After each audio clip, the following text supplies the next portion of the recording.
மாமியாரை வஞ்சித்த மருமகள் சமீப காலமாக அதிகாலையில் எழுந்திருப்பது சற்று ஆயாசமாக இருந்தது வள்ளியம்மாளுக்கு. வயது 70 நெருங்கி கொண்டிருந்தாலும் ராகி களியும் கம்மஞ்சோறு, சோளச்சோறு மற்ற தினையும் தின்று வளர்ந்த உணவு திடகாத்திரமாக இருப்பதில் ஆச்சரியமில்லைதான். தற்போது கூட ஒருவேளை ராகியோ கம்போ உணவில் சேர்க்காவிடில் ஏதோ போல் உணர்வாள் வள்ளியம்மாள். அம்மாச்சி, மாமா வண்டியில் போகிறபோது டெம்போ மோதி மண்டையில் அடியாம். கோவை ஆஸ்பத்திரியில் சேர்த்துருக்காங்களாம். அம்மா உங்களை உடனே கூட்டிகிட்டு வர சொன்னாங்க. பதட்டமாய் வந்த மகள் வைத்து பேரனின் வார்த்தைகள் தடுமாறினாள் வள்ளியம்மாள். பாசத்தை கொட்டி ஆசையாய் வளர்த்த அருமை மகன் கோபாலை பார்த்து 6 மாதங்களுக்கு மேலிருக்கும். 10 ஆண்டுகளுக்கு முன் மனைவி பேச்சு கேட்டு பிள்ளைங்களை படிக்க வைக்க நல்ல பள்ளி வேணும் என்று மாமனார் குடியிருந்த சரவணப்பட்டிக்கு அருகில் குடியேறினான். எப்போதாவது ஊருக்குள் நல்லது கேட்டதுக்கு வரும்போது அம்மாவை பார்த்து செல்வான். 10 மற்றும் 12ஆம் வகுப்பு படிக்கும் பேரன்களின் படிப்பை காரணம் காட்டி ஊருக்கு வருவதை தவிர்த்தாள் மருமகள் அர்ச்சனா. மாற்று சேலை கட்ட நேரமில்லாமல் நரைத்திருந்த கூந்தலை சுழட்டி கோடாடி கொண்டையிட்டு பேரனின் வண்டியில் ஏறி உட்கார்ந்தாள். மகள் தேன்மொழியின் வீட்டை அடைவதற்குள் வாடகை வண்டி பிடித்து தயாராக இருந்தார் மருமகன் வேலு. வண்டி ஏறியதும் கோவை மருத்துவமனைக்கு சீறி பாய்ந்தது. மகனுக்கு ஏதும் நேர்ந்துவிடக்கூடாது என்று மாரியம்மனை வேண்டினாள். மனதில் கடந்த கால கசப்பான சம்பவங்களை நெஞ்சுக்குழியில் நிழலாட கண்களின் ஓரம் நீர் கசிந்தது. மகள் தேன்மொழியை வேலுவின் கையில் பிடித்து கொடுத்த கையோடு 2 மாதத்தில் ஒரு நள்ளிரவில் நெஞ்சுவலிக்கு கணவனை பலி கொடுத்தாள். கணவன் விற்று சென்ற 3 ஏக்கர் நிலத்தில் உழைத்தாள். கோவை சரவணப்பட்டியில் உள்ள ஐடி கம்பெனியில் பணியாற்றி கொண்டிருக்கும் மகன் கோபாலுக்கு பட்டப்படிப்பு முடித்த அர்ச்சனாவை மருமகளாக்கி கொண்டாள் வள்ளியம்மாள். பாரம்பரிய வாழ்க்கை முறையில் அதீத பற்று கொண்ட வள்ளியம்மாளுக்கு படித்த அர்ச்சனாவுக்கும் ஆரம்பத்திலிருந்தே ஒத்து வரவில்லை. ஏங்க, உங்கள் அம்மா கம்மஞ்சோறு, சோளச்சோறு, தின்னச்சோறுன்னு எதையோதையோ சமைக்கிறாங்க, உடம்புக்கு நல்லதுன்னு என்னையும் சாப்பிட சொல்கிறாங்க, இதெல்லாம் என்னால் சாப்பிட முடியாது என புகார் பட்டியல் வாசித்தாள் அர்ச்சனா. அவளை சமாதானப்படுத்தினான் கோபால். ஏகப்பட்ட சமாதானங்களுக்கு இடையே முதல் பிரசவத்தில் ஆண் பிள்ளை பெற்று வீட்டுக்கு வந்த மருமகளை உள்ளங்கையில் வைத்து தாங்கினாள் வள்ளியம்மாள். உங்கள் அம்மா ஒரு பைத்தியம். குழந்தைய குளிப்பாற்றப்ப ஏதோ இலைகளை அரைச்சி பூசுகிறாங்க, பேபி சோப்பு போட்டு குளிக்க விட மாட்டேங்கிறாங்க, டாக்டர்கிட்ட கேட்டால் இதெல்லாம் செய்யக்கூடாதுங்கிறார் என்றாள் அர்ச்சனா. அது துளசி, வேம்பு, வசம்பு, வெந்தயம், எலுமிச்சை மற்றும் ஆவாரம்பூ கலந்த கலவை, ஒன்றும் ஆகாது, பயப்படாத என்று ஆறுதல் சொன்னான் கோபால். பேபி சோப்பும் பேபி ஆயிலும் பேபி பவுடரும் பயன்படுத்தாமலேயே குழந்தை வாசனையாக தான் இருந்தது. ஆண்டுக்கு 2 புடவையோடு தோட்டத்து தேங்காய், காய்கறிகளையும் வீட்டு பயன்பாடு போக மீதம் உள்ள பசுமாலையும் காசாக்கினாள். சிறிது சிறிதாக சேமித்து மகளுக்கு செய்ய வேண்டிய நல்லது கெட்டது எல்லாம் செய்து வங்கியில் கணிசமான தொகையை சேமித்திருந்தாள் வள்ளியம்மாள். முகத்தை பளபளப்பாக்க ஃபேஷியலுக்கும் விதவிதமான ஆடை மற்றும் ஆடம்பர பொருட்களை வாங்கி குவிக்க ஆசைப்பட்டு கணவனின் வருமானத்தை கரைத்தாள் அர்ச்சனா. இதனால் அர்ச்சனாவிற்கும் வள்ளியம்மாளுக்கும் இடையே ஒட்ட வைக்க முடியாத அளவிற்கு விரிசல் பெரியதாகி கொண்டே போனது. தாய் வீடு சென்ற அர்ச்சனா அங்கேயே தங்கிவிட்டாள். குழந்தைகள் வளர வளர வேறு வழியின்றி மாமியார் வீட்டுக்கு அடுத்த தெருவில் வீடு பார்த்து தனி கொடுத்தனம் வந்தான் கோபால். அம்மாவுடனான தொடர்பு படிப்படியாக குறைந்த நிலையில் வேலை பார்த்து வந்த ஐடி கம்பெனியில் ஆள் குறைப்பு என்ற பெயரில் கோபாலை வீட்டுக்கு அனுப்பிவிட்டனர். வேறு வேலை தேடுவதற்குள் வாடகை, ஸ்கூல் ஃபீஸ், வீட்டு செலவு, குழந்தைகளின் வைத்திய செலவு மற்றும் மாத தவணையில் வாங்கி போட்டிருந்த பொருட்களுக்கான தவணை என கடனும் வட்டியை சேர்ந்து விட்டது.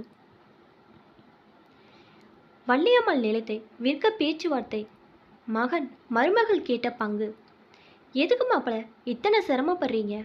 பசங்க இங்கே படிக்கிறாங்க, ஊரில் இருக்கிற நிலத்தை விற்று கடனெல்லாம் அடைச்சிடுங்க, இங்கேயே ஒரு வீட்டை வாங்கி சொந்தமாக்கிட்டா மாத வாடகையாவது மிச்சமாகும் என மாமனார் தூப போட கோபாலுக்கு நல்ல யோசனையாக தெரிந்தது. அம்மாவிடம் சென்று நிலம் விற்க வேண்டியதை பற்றி பேச கொதித்து போனாள் வள்ளி அம்மாள். ஏண்டா தாத்தா, பாட்டம் பூமியை வித்து திங்கிறது ஒரு பொழப்பா? பசங்களை கூட்டிகிட்டு இங்கே வா, நான் பார்த்துக்கிறேன். இந்த நிலம் என் பேர பிள்ளைங்களுக்கு தான், உனக்கில்ல, போடா என விரட்டி அடித்தாள் வள்ளி அம்மாள். புதிதாக சேர்ந்த வேலையில் ஓரளவிற்கு வருமானம் இருந்தாலும் ஐடி கம்பெனிகள் நிறைந்த சரவணப்பட்டியில் இடமும் வீடு வாங்க துடித்தாள் அர்ச்சனா. அவளின் நச்சரிப்பு தாங்காமல் தங்கையிடமும் மாப்பிள்ளையிடம் தஞ்சை அடைந்தான் கோபால். தீன்மொழியும் வேலுவும் கோபாலின் நிலையை புரிந்து கொண்டனர். ஏமா இப்படி பிடிவாதம் பிடிக்கிற? அண்ணப்படுற கஷ்டத்தை காதால கேட்க முடியலை. இந்த காலத்தில் 2 பசங்களையும் நல்ல ஸ்கூலில் படிக்க வச்சு வாடகை வீட்டு காலம் தள்ளுறது ரொம்ப சிரமம். அண்ணனோட கஷ்டம் உனக்கு புரியாதுமா. குடும்பத்தில் பல பிரச்சனைகளால் சிரமப்படுறா. இப்போ உதவாமல் இந்த நிலத்தை வச்சுக்கிட்டு என்ன பண்ண போகிறீங்க? பின்னால் அவருக்கு தானே கொடுக்க போகிறீங்க என்றாள். தேன்மொழி மாப்பிள்ளையும் மகளும் பரிந்து பேச வேறு வழியின்றி நிலத்தை விற்க சம்மதித்தாள் வள்ளி அம்மாள். சரி, நீங்கள் சொல்கிறதால ஒத்துக்கிறேன். ஆனால் ஒன்று, நிலத்தை விற்கிற பணத்தை 3ஆக பிரித்து ஒரு பங்கை நீங்கள் வாங்கிக்கணும், ஏன் பங்கு எனக்கு வேணும் என கராரா கண்டிப்புமா பேசும் அம்மாவை எதிர்க்க முடியாமல் அடங்கி போயினர் வேலுவும் தேன்மொழியும். கோபால் மூலம் செய்தியை கேள்விப்பட்ட அர்ச்சனா கோபத்தில் வானத்துக்கும் பூமிக்கும் குதித்தாள். காலம் போன காலத்தில் கிழவிக்கு பணத்தா சேர்ப்பாரு. ஏதோ சோத்துக்கு கொஞ்சம் பணத்தை எடுத்தாலும் பரவாயில்ல, கிழவியோட ஒட்டும் வேணாம் உரவும் வேணாம் என்றாள். ரியல் எஸ்டேட் வியாபாரிக்கு விலை பேசி நிலம் விற்கப்பட தேன்மொழிக்கு ஒதுக்கப்பட்ட தொகையை பெற சம்மதிக்கவில்லை வேலு. நாம் நல்லா தானே இருக்கோம், ஒரு கஷ்டத்துக்கு உதவவில்லை என்றால் அப்புறம் என்ன உறவு வேண்டி கிடக்கு? உன் பங்கை உன் அண்ணனுக்கே கொடுத்துரு என்றான் வேலு. மருமகன் பேச்சை திடமாக மறுத்து, என் பொண்ணுக்கு சொத்தில் பங்கு வேணாம் என்றால் அது என்கிட்டயே இருக்கட்டும் என்று அடித்து பேசி தேன்மொழியின் பங்கையும் தனக்காக்கினாள் வள்ளி அம்மாள். தன் பங்கு பணத்துடன் வீடு சென்ற கோபால் அர்ச்சனாவிடம் நடந்ததை கூற அன்றிலிருந்து ஒரேடியாக மாமியாரை ஒதுக்கி தள்ளினாள் அர்ச்சனா. ஒரு நல்லது கெட்டதுக்கு ஊருக்கு வந்தா கூட கிழவியை பார்க்காமலே செல்லும் அளவிற்கு வஞ்சத்தை நெஞ்சில் வளர்த்து கொண்டாள். ஓரிரு ஆண்டுகளிலே தன் பரம்பரை வாழ வைத்த நிலம் வீட்டு மனைகளாக பிரிக்கப்பட்டு காங்கிரீட் கட்டடங்களான வினோதத்தை பார்த்து ரணமானாள் வள்ளியம்மாள். மருத்துவமனைக்குள் மகனை படுக்க வைத்திருக்கும் அவசர சிகிச்சை பிரிவுக்குள் மருமகனோடு சென்றாள் வள்ளியம்மாள். என்ன செய்யறதுன்னு தெரியல தேனு. தலையிலும் கழுத்திலும் பலமான அடி, வலது காலில் எலும்பு முறிந்திருக்கிறது. உடனே ஆபரேஷன் செய்யணும். லட்சக்கணக்கில் செலவாகுமாம். குறைந்தது 3 மாதமாவது மருத்துவமனையில் இருக்க வேண்டுமாம். நண்பர்களின் பேச்சு கேட்டு நிலவித்த பணத்தை எல்லாம் ஷேர் மார்க்கெட்டில் போட்டுட்டாரு உங்கள் அண்ணன். 2 பசங்களோட நடுத்தருவுக்கு வந்துட்ட மாதிரி இருக்கு. கண்ணீர் வழிய புலம்பினாள் அர்ச்சனா. அவசர சிகிச்சை பிரிவில் இருந்த கோபாலை பரிசோதித்து வைத்து நர்ஸுடன் வெளிவந்தார் மருத்துவர். கோபாலோட அட்டெண்டர் யார்? பணம் கட்டிட்டீங்களா? நாளைக்கு ஆப்ரேஷன், பணத்துக்கு சீக்கிரம் ஏற்பாடு பண்ணுங்க என்றாள் நர்ஸ். நர்ஸின் குரல் அர்ச்சனாவின் காதுகளில் விழுந்து கலக்கத்தை இன்னும் அதிகப்படுத்தியது.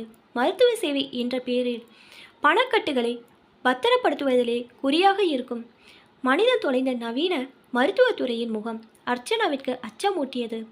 ஆவேசம் வந்தவள் போல் தன் வயதை மறந்து தரையில் நெடுஞ்சான் கிடையாக விழுந்து மருத்துவரின் 2 கால்களையும் இறுக பற்றினாள் வள்ளி அம்மாள். என் பையனை எப்படியாச்சும் காப்பாத்திட்டீங்க ஐயா. என்ன செலவானாலும் பணத்தை நான் கட்டுறேன் என கதறியவளை தூக்கி நிறுத்தினார் மருத்துவர்.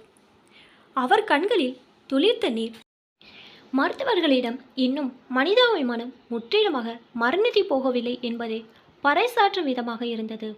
வள்ளியம்மானின் வங்கி சேமிப்பில் இருந்த பல லட்சங்களை விழுங்கி குணமாகி வீடு திரும்பினான் கோபால். பழையபடி பணிக்கு திரும்ப இன்னும் ஓரிரு மாதங்களாகும் நிலையில் இருந்தது அவன் உடல்நிலை. அவனை பார்க்க தன் கணவனோடு சென்றாள் தேன்மொழி. அண்ணா, அம்மாவிற்கு வயசாயிடுச்சு, டவுனில் வந்து உன்னோட இருக்க முடியாது, என்னோடவே இருக்கட்டும். அம்மாவிடம் இருந்த பணத்தில் உன் மருத்துவ செலவு போக மிஞ்சியதை 2 பேரன்களின் பேரிலும் தலா 10 லட்சம் ரூபாய் போட்டிருக்காங்க. அதிலிருந்து வரும் வட்டியை அவர்களின் படிப்பு செலவிற்கு பயன்படுத்திக்க சொன்னாங்க. அதனால் உன் பசங்க படிப்பை பற்றி நீ கவலைப்படாத. மிச்சம் இருந்த 10 லட்சத்தை தன் பேரில் டெபாசிட் பண்ணி உங்கள் 2 பேரையும் வாரிசாக போட்டிருக்காங்க. நாம் நிலத்தை வாங்கினவன் சைட் போட்ட உடனே அவங்க கிட்ட இருந்த பணத்தை வச்சு 7 சைட்டு வாங்கி போட்டிருக்கு. இப்போ எனக்கு ஒரு சைட்டை எழுதி கொடுத்துட்டாங்க. மீத உள்ள 6 சைட்டுகளையும் ஆளுக்கு 3ஆக பிரித்து உன் பிள்ளைங்களுக்கு உயில் எழுதிட்டாங்க. அம்மா வாங்குறப்ப ஒரு சென்ட் 30,000 ரூபாயாக இருந்த இடம் இப்போ சென்ட் 3 லட்சத்துக்கு மேலே விலை போகுது. உன் பசங்களுக்குள்ள 6 சைட்டும் சேர்ந்து மொத்தம் 35 சென்ட் வருது. அம்மா குடியிருந்த பழைய வீட்டையும் உன் பேருக்கு உயில் எழுதி கொடுத்துட்டாங்க. இந்தா பாரு என வங்கி புத்தகங்களையும் பத்திரங்களையும் கோபால் முன் வைத்த தேன்மொழியை கண்ணீரோடு பார்த்தாள் அர்ச்சனா. தன் குடும்ப தளர்ச்சி நிற்க வாயை கட்டி வைத்த கட்டி உழைப்பதிலும் சேமிப்பதிலும் படிக்காத பாமர தாய்க்கு இருந்த தீவிரம் படித்த தனக்கோ தான் மனைவிக்கோ இல்லாமல் போனது ஏன் என்று புரியாமல் விழித்தான் கோபால். இப்போ தான் என்னோட சேனல் ஃபஸ்ட் டைம் பார்க்குறீங்கன்னா சப்ஸ்கிரைப் பண்ணிக்கோங்க. பக்கத்தில் இருக்க பெல் ஐக்கனை ப்ரெஸ் பண்ணிக்கோங்க. அப்போ தான் நான் ஒவ்வொரு தடவை வீடியோ போடும் போதும் உங்களுக்கு நோட்டிஃபிகேஷனில் வரும். தேங்க்ஸ் ஃபார் வாட்சிங்.